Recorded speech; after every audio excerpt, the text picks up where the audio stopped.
자, 여러분 오늘 말씀 굉장히 중요합니다. 이 사사기 전체의 얘기가 왜 이렇게 시작되고 있는지, 그리고 이 사사기를 제가 말씀드릴 때 하나의 사사기의 패턴이 있다라고 했던 그 패턴이 시작되고 있는 한 지점과도 같은데요. 하나님을 향해서 우리가 어떤 하나님이신지, 또 하나님 우리에게 어떻게 일하시고 계시는지를 볼 수 있는 아주 중요한 말씀 우리가 나누게 될 것입니다. 보시기 전에 제가 이런 사사기의 악순환, 이런 패턴을 지난번에도 얘기했는데요. 다시 한번 우리가 눈으로 한번 확인하고 가겠습니다. 여러분 지금 보시다시피 그림으로 보실 텐데요. 죄송합니다. 잠깐만요. 예. 이런 패턴입니다. 이런 패턴. 그러니까 인간에게 죄가 찾아왔습니다. 이스라엘 백성들에게 그 죄의 핵심은 다른 게 아닙니다. 우상 숭배죠. 이 우상 숭배로 말미암아 하나님께서 진노하시는 거예요. 그 진노를 통해서 하나님께서 징계하시는 방법은 압제를 당함, 이렇게 2번 써 있는데, 그러니까 결국은 이방 민족, 다른 민족의 침략을 당하게 되는 거죠. 여러분 이 침략을 당하고 어렵다 보니까 이스라엘 백성들, 인간들은 어떻게 하겠습니까? 결국은 간구하는 거예요. 하나님 살려달라고, 우리가 잘못했다고.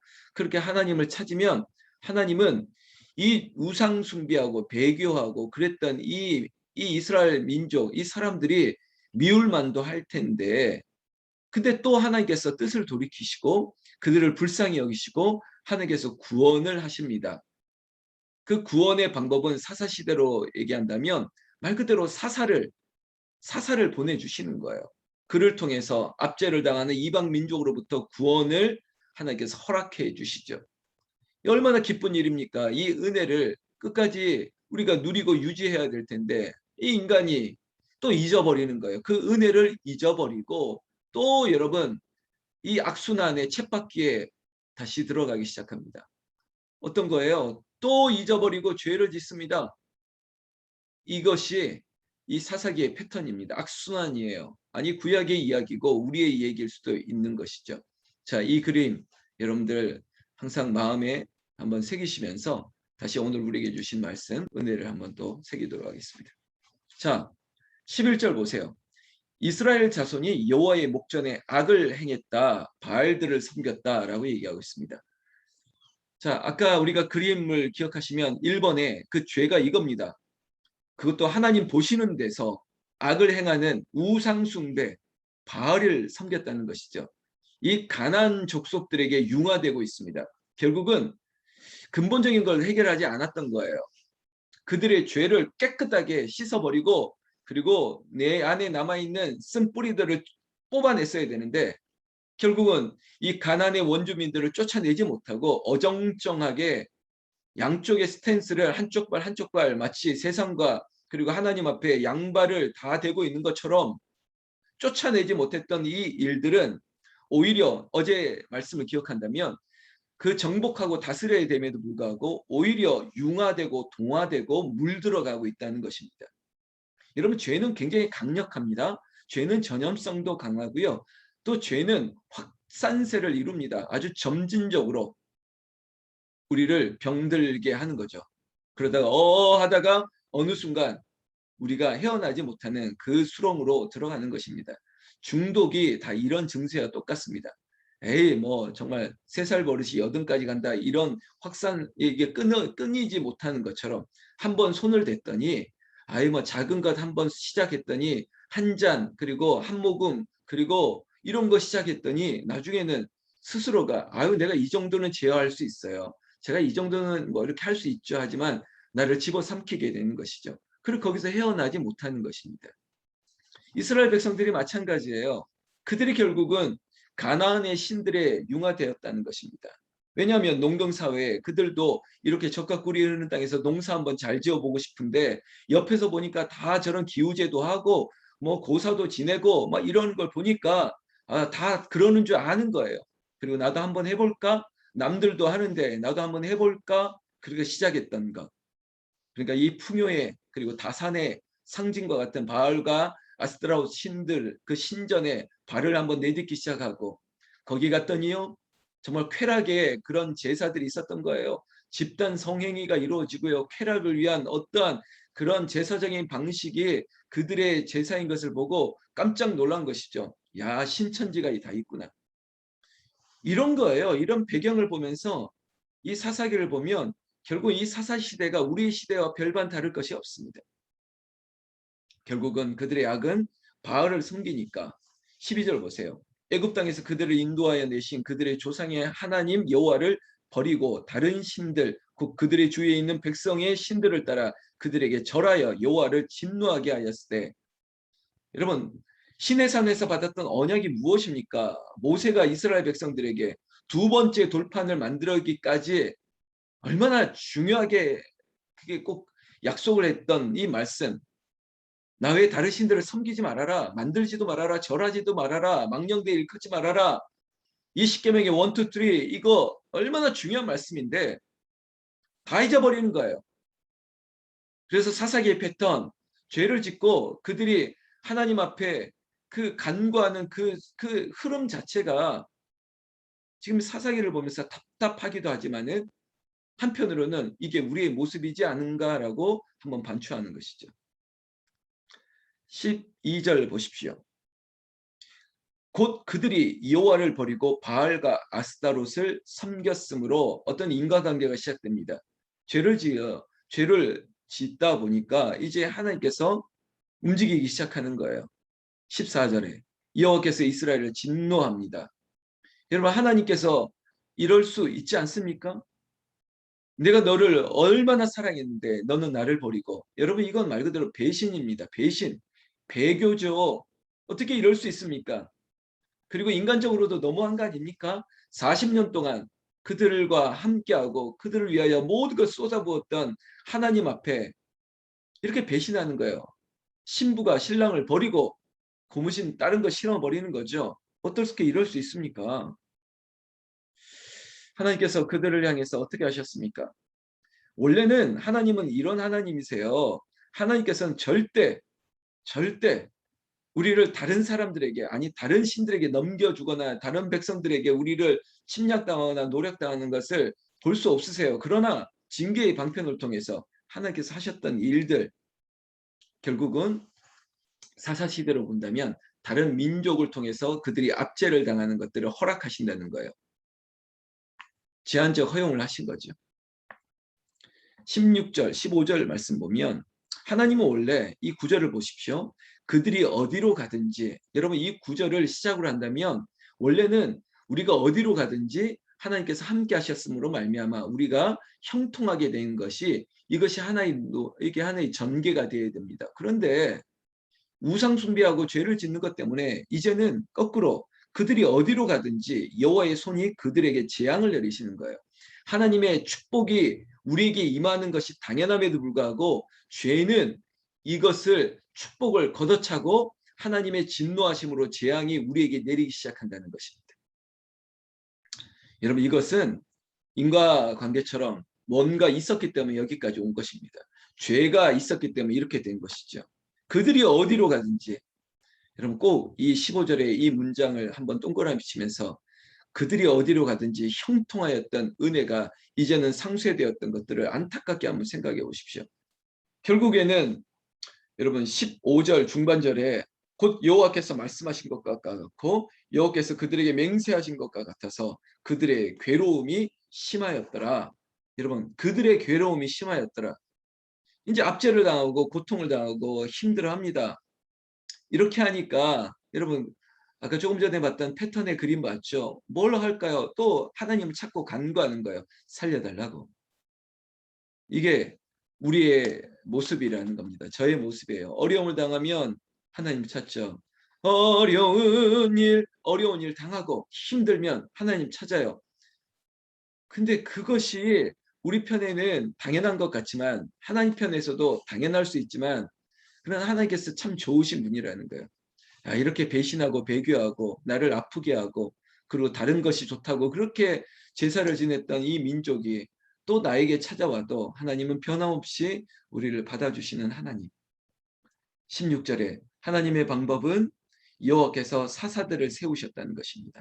이 사사시대에 그래, 압제를 당하고 고난을 당하고 여러 가지 어려움을 당하는 이 민족들의 간구 앞에 그래, 나의 구원을 위하여 일할 수 있는 사람, 사사를 하나님께서 세우신 것입니다.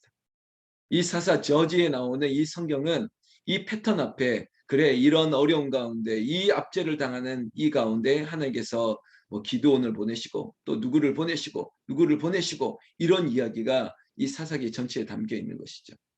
결국에는 16절에 여호와께서 사사들을 세우사 노략자의 손에서 그들을 구원하게 하셨으니, 여러분, 하나님은 어떤 하나님이시냐? 우리를 구원하시는 하나님, 구원을 베푸시는 분, 압제를 당하는 이 문제 앞에 문제를 해결하실 분은 오직 여호와 하나님 한 분밖에 없습니다.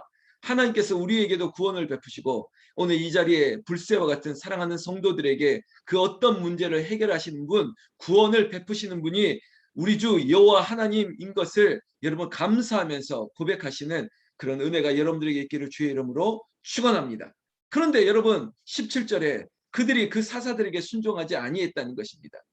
여러분, 하나님께서 보내주셨던 이 사사가 우리를 구원할 자 메시아의 역할을 감당해야 되는데, 그런데 순종하지 않는다는 거예요. 제가 이걸 조금 이렇게 좀 적용할 때 제 마음에 주춤주춤하는 게 있어요. 혹시 오해하는 건 아닐까? 아니면 이거 목사에 대해서 조금 이렇게 좀 당신의 시선으로 해석하려고 하는 게 아닌가? 근데 이 말씀을 제가 이렇게 드리고 싶거든요. 목사의 말에 순종을 하십시오. 근데 이 말에 꼭 또 다른 걸 자꾸 적용하려고 그러는데, 여러분, 제가 다른 인간적인 것들을 뭐 요구하는 순종을 얘기하는 게 아니에요. 하나님의 뜻대로 살 것, 말씀대로 살 것, 우리가 함께 살아가야 될 때 하나님의 영적인 유익을 줄 수 있는 방법들을 얘기하는 이 순종을 요구하는 것이죠.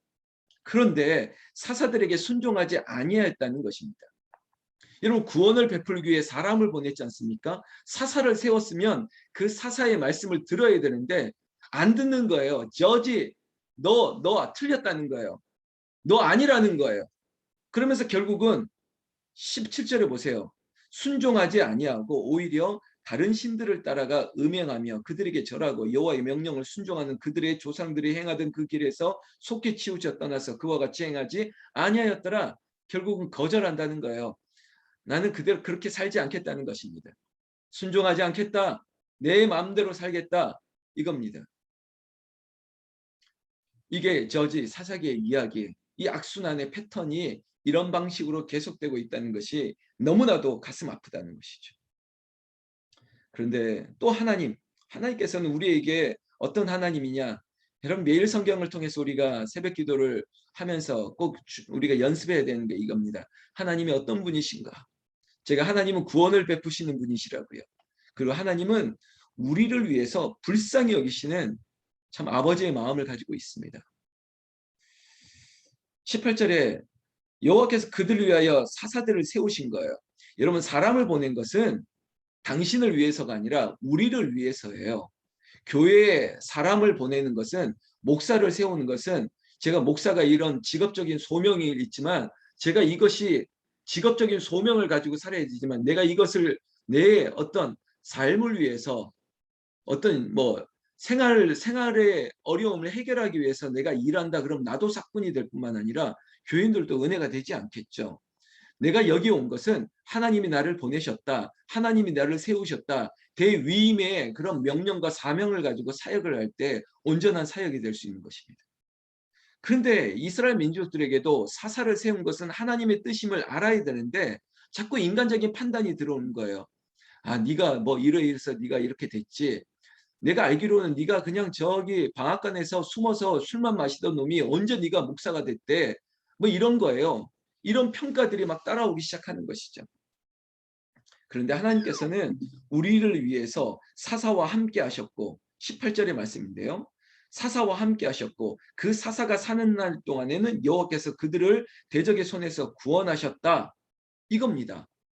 사사를 통해서 내가 너와 함께 한다는 그 증거를 보여주셨고, 사사가 일하는 동안에는 여호와께서 이스라엘 민족을 압제를 당하지 않도록 하나님께서 지켜주셨다는 것입니다. 그리고 하나님께서는 18절 중반절 후반절 넘어가면 그들이 대적에게 압박과 괴로움을 받아 슬피 부르짖음으로 여호와께서 뜻을 돌이키셨음이거늘, 여러분 하나님께서는 사사의 기도를 그리고 이스라엘 백성의 간구를 들으시면서 하나님이 어떤 분이시냐, 제가 오늘 세 가지 얘기를 하는데, 하나님은 구원을 베푸시고, 하나님은 우리를 불쌍히 여기시고, 하나님은 우리에게 뜻을 돌이키시는 거예요. 칼을 빼서 이놈들 한번 때려 어떻게 해버려야겠다 했던 칼을 뽑았으나, 그러나 우리를 불쌍히 여기시고 그 사사의 간구를 들으시고 목사의 기도를 들으시고 그리고 성도들의 간구를 들으시고, 그래 아니구나, 그래 내가 뜻을 돌이켜야지 하고 칼집에 였는 분. 우리는 고집하잖아요.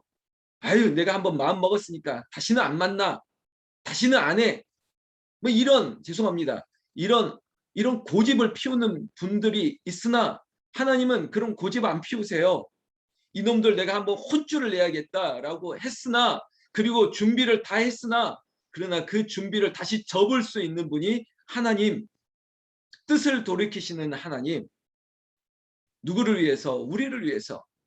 우리를 불쌍히 여기시니까, 우리의 간구를 들으시니까 그 간구 앞에 마음이 약해지고 무너지고 그리고 다시 인자한 아버지의 모습으로 돌아가시는 18절, 여호와께서 뜻을 돌이키셨다. 여러분 기도할 때 그래서 하나님 앞에 간구하는 이유가 이것 있어요. 장로교 신앙으로 살아가는 분들이 때로는 이런 질문할 때가 있어요. 아유 뭐 목사님 다 예정됐다면서요. 다 뭐 작정이 됐고 다 선택이 돼 있으니까 뭐 그럼 우리가 할 수 있는 게 없지 않습니까? 그렇죠. 그럴 수 있죠. 그러나 우리에게 있어서 모르잖아요. 그래서 하나님 앞에 하나님 불쌍히 여겨주세요. 하나님이 뜻을 돌이키시는 분, 우리는 어떻게 할 수 없지만 하나님의 뜻이 어떻게 작용할지 모르니까 하나님 불쌍히 여겨달라고, 하나님 우리를 불쌍히 여겨달라고, 그래서 간구하는 거예요. 그래서 하나님이 뜻을 돌이켜서 하나님이 계획하신 것이 어떤 방향으로 흘릴지 모르니까 그래서 기도하는 거 아니겠습니까? 19절에 그런데 사사가 죽은 후에는 그들이 돌이켜 그들의 조상들보다 더욱 타락하여 다른 신들을 따라 섬기고 그들에게 절하고 그들의 행위와 패역한 길을 그치지 아니하였으므로. 여러분 사사를 통해서 구원했으면 이 구원의 은혜를 누려야 될 텐데 결국은 또 사사가 죽으니까 또 뜻을 돌이켰어요. 여기에는 누가 뜻을 돌이켰냐면 이스라엘 백성들. 아 여호와와 같은 분이 없다. 아 우리 목사님 같은 분이 없다. 그랬다가 또 마음을 확 변심하는 거죠. 이게 사사기의 악순환이라는 것입니다. 여러분 한 번만 더 눈으로 그림을 보시면 좋겠는데요. 보시면서 이 그림 안에 있는 사람, 이 이미지가 혹시 나의 모습이 아닌지 우리가 한번 돌이켜 보자는 것입니다. 죄, 우상 숭배의 죄, 고통을 당하고 어려움을 당하고 핍박을 당하는 그 어려움 앞에 하나님 앞에 간구할 때 하나님의 뜻을 돌이키시고 우리를 불쌍히 여기시고 우리에게 구원을 베풀 사사를 보내주셨고, 사사가 있는 동안에는 압제를 당하거나 핍박을 당하거나 어려움을 당하지 않고, 그러다가 사사가 죽게 되니까 그 또 잊어버리는 거예요. 그 잊어버리면 결국은 어디로 갑니까? 그래 또 우상숭배 바알과 아스드라 다른 신들을 섬기다가 이 패턴이 뺑뺑뺑 돌아가고 있습니다. 우리의 신앙도 제가 비상하는 신앙이 있어야 된다고 했지 않습니까? 직선사간으로 올라가 그리고 주와 같이 길 가는 것, 한 걸음 한 걸음 나아가는 것이지 다시 또 돌고 전인권이 돌고 돌아 계속 이렇게 맨날 여기서 도는 거예요. 사랑하는 성도 여러분, 전진합시다.